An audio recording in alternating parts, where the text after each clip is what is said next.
Have you ever seen a small child in his father's arms? One little hand clutches the lapel of his father's jacket, while his head presses against that strong, protective chest. Tensions may be all around, but the child is not threatened because he feels safe. This safety is no longer present in our world today. The greatest want of our world is the want of men, good men, men who will not be bought or sold, men who in their inmost souls are true and honest, men who do not fear to call sin by its right name. The Almighty God have set the foundations. God first, Christ second, man third, and woman fourth. Therefore build your house like the wise men on the almighty foundations where you built for eternity. Hello, good afternoon. I'm Yolanda Armstrong and I work at Malus Hospital for over 16 years. I have been working in the kitchen. I'm 61 years old and I'm very grateful to God for still giving me life.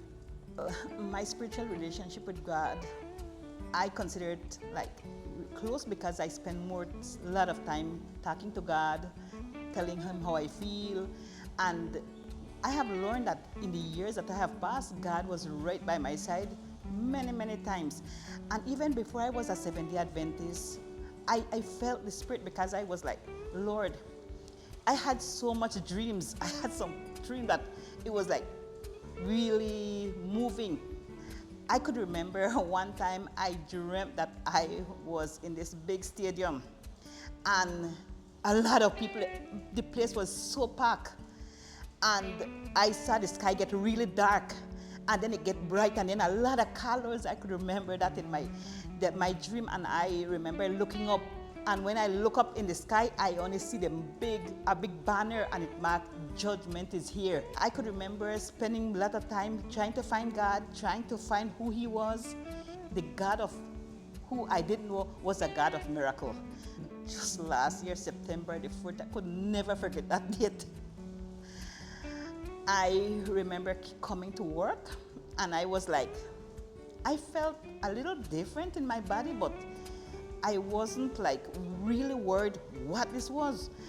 And I remember talking to one of the workers and I told him, I said, guess what? I think that I can't see you.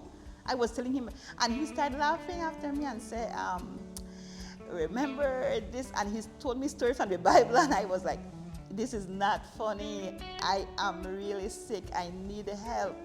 And he said, he'll just laugh, and he went. And so I went into worship because we always have worship here at Lalumalus. And I could remember I went to the worship and I sang, but I was not seeing the words of the song. I was like, I see the form of a person, but I can't make out much who it was. After that, I went to the nursing station. I said, nurse, I needed to check something for me. I went and she took my glucose test and it was 597. It was out of the world control and I don't even know where it came from. I wasn't afraid. For some reason, I don't know, they told me that I should have catch maybe a stroke or something like that. But deep down in my heart, I wasn't afraid because I was talking to God and I tell Him, I said, okay, Lord, I don't know what this is. And I hear so much people is suffering from this diabetes. I remember lying there in the bed and I remember nurses come around me and they were like watching me and what happened and this, and everybody was so very concerned. And I remember telling the doc, I said, I have patient. I was thinking about my patient while I was having this high glucose read. And I was like, okay. He told me, you can't go and attend to patient like this. In 1 week, 5 days, I lose 5 pounds, 1 pound a day. I was from 154 pounds and I went down to 119 pounds in barely a month. So it was like I was going drastically just down, down, down. And I started to get depressed, but I still cried out to God. Lord, I said, guess what? I said, you told me to trust you, and I have been trusting you all my life. I'm not going to let go now. And I could remember the night it was like 3 weeks after I got the diabetes that I couldn't control. It was like 3 weeks, yeah, and the night I prayed and I asked God, I said, I need your help because this is taking me down. Like depression was on one thing, and then because of the depression, the sugar I could not control it. And I remember I dreamed that I was in church and this man was sitting in front of me, like 2 benches in front of me. And I remember in my sleep, I said, God, is he the one that is going to heal me? In my dream, I said, is he the one that is going to heal me? And I wake up, so I knew that at that moment that I was going to get healed because he have shown me in my dream that somebody was already in front of me. And this person was dressed in full white, but he was taller than many men that I have ever. He sit and he was still so tall.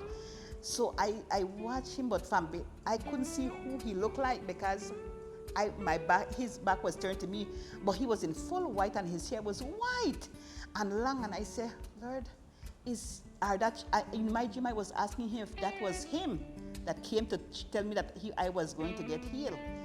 Anyways, the morning I wake up and I was like, still going through a little depression, and so I said, okay. One of my friends told me, said, you need to come out of the house. You're staying in the house too much and this is not going to be good. Well, I came and the person told me, said, come, I'm going to take you out. You need to go out and walk. So I had to go to Melcher to see about my teeth. And at the same time, I said, okay then, let's go to Melcher. When I reached there, I told the doctor, I said, okay, doc. I said, I came to see about my teeth. I said, but I have a problem. And I took all my little diabetic pills, my pills and my glucose.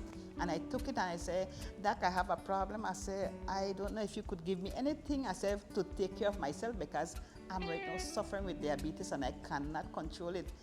And he looked at me and said, I am going to help you. He said, God tell me that I should help the person that come in here with that sickness this morning. I said, really? He said, yes. He said, and he was a Christian too. But I don't know where he belonged to, but he told me, he said, God told me that I am supposed to help you. I said, in my mind, I started praying. I was happy and I started praying. I said, God, thank you. You send help for me. I said, no, I know that I'm going to feel good. So he said, give me the medication. Let me see your medication. I took out all my medication because I travel with medication now. When I took out the medication, he looks at my medication and said, nah. Those are not good. Those are going to kill you. He said, I'll give you the one that is going to help you. Well, he gave me the medication. The new one, I said, okay, put that aside. You're not going to use that. You're going to use the one that I'm going to give you. So he gave me the medication. And at the same time, my pressure was like going up high because I was going through stress and depression and all kind of thing. So he gave me both of them. After he gave me the medication, he gave me the one for diabetes and for pressure. And he told me he gave me only for 1 month. He said, before this month is done, you are going to be well. I said, okay. And I was happy. Deep down, I was happy because I knew that God was answering my prayer. First, he sent me to this guy, and now he told me that God told him that he should help me. He said, so I was like all happy. I get the medication and I drink it. And when I drink his medication, I didn't feel nothing at all like the one that I felt that I had nausea, I had vomiting, I had all kind of thing. This one, nothing. I said, okay, I was so happy. So he told me it's only 1 a day. You're not going to take 2 or 3 like how they give you. 1 a day. And I don't want you to test your glucose until a week time. No, imagine. I had this high glucose level. I was not supposed to only supposed to drink pills, but not to test it. He said, I don't want you to test until next week Sunday. No, I had to have faith now to believe that suppose my glucose is higher or suppose it's lower, I just have to trust. I said, okay, Lord. if you send me to him, you are going to take me through this. And I could remember, I went and I took my drink my pills for the whole week. And when Sunday come, I took my glucose test. And when I took my test for the first week, it was like 220. I said, okay, with 1 pill a day and no test for the... So he told me, he said, we are going to do this for 3 weeks. He said, no more than 3 weeks. The second week, I do the same thing again. I went on the diet that he gave me, a sugar-free diet, no sugar at all. And you know, to go from having sugar for all your life to having no sugar in just like split second, he said, no, this is going to stop here. It was another thing for me, and I said, Lord, I can't do this. What can I do? Anyways, the second week, we were like there again, and the whole week I didn't take my test again. I just drink my medication. And the second week, when I take it this Sunday, it was 150. So again, I have 2 more weeks to go.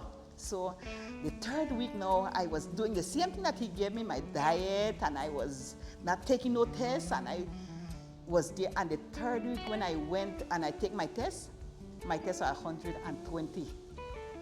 And from that day up to today, I've never taken sugar pills again. And I have my test here because I usually still take it 1 time for the week. I usually take it like, not like right now I don't take it, but most of the time I take it. This is what I usually have. And then at times, like for instance, I have some times that it just goes to only, I've never have 150, never ever, from the time 3 weeks after September last week. The last time I take the sugar pills was the 21st of September. And now I keep this as a record to show people that with God, all things are possible. I have never have a high test again. So these are what I get through. So when I show the doctor here, they say, God have performed a miracle. I say, I know he told me that he was going to heal me when I was in church. So I am very grateful to know that God is still in control. Miracles belongs to Jesus, and once we trust him, we don't have to worry about nothing. And anybody could have this result. Once you trust God and pray and go and do the things that he has called us to do, you don't have to worry about nothing. Sometimes God allows us to go through sickness to help others to know that they're not alone and that he is still in the healing process. So when I see my sickness, I say, okay, God, you have used me to help somebody. So whenever anybody would come to the kitchen, I would help them and tell them how good God is. God is in the healing business, and he could do it for anybody. We are the one that stop God from working because of our lack of faith. But once we have faith, God is more than willing to help. Before we even ask, he answers. I pray that this would help somebody along the wayside to know that the God of heaven is not a dead God. He's a living God.